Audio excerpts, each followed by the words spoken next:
Tant de compromis, de calculs, de faussaires intrigues pour tenir cette place au milieu des seigneurs.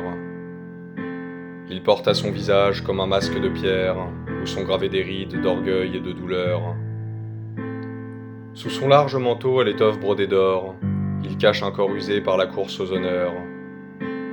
Sans doute a-t-il connu ces matins où vainqueur, on arrache à la vie les plus précieux trésors. Jadis il brandissait les éclats du pouvoir, trophées indiscutés de glorieux commandants. Mais au déclin du jour, lui apparaît maintenant le sévère regard d'un Hadès aux yeux noirs.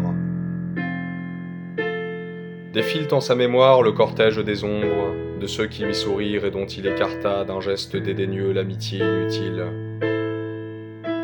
Son cœur n'est désormais qu'un océan stérile, rempli de lourds grimoires et de tristes décombres.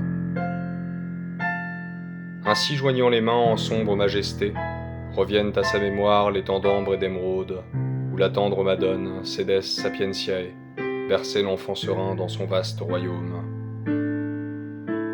Il y avait en ce jour un parfum d'herbe fraîche, une chaleur paisible emplissait la maison. Dehors on entendait des oiseaux la chanson, et le souffle du vent était une caresse.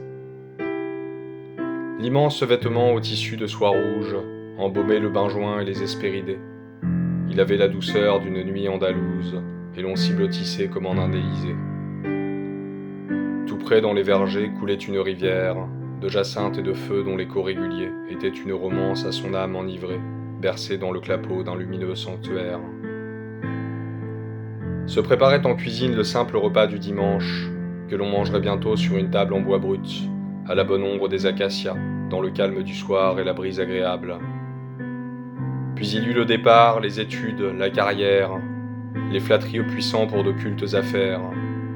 Il eut aussi, mon Dieu, les festins aux goûts fades, et les fêtes peuplées de tristes mascarades, où des pantins grinçants souriaient pour mieux tromper. Alors au crépuscule des pluvieuses années, il songe à s'en aller vers la Jérusalem, franchissant le grand fleuve au pont de marbre blanc, et entrant au jardin sous les cieux lactescents, de son fardeau d'airain déposer l'anathème.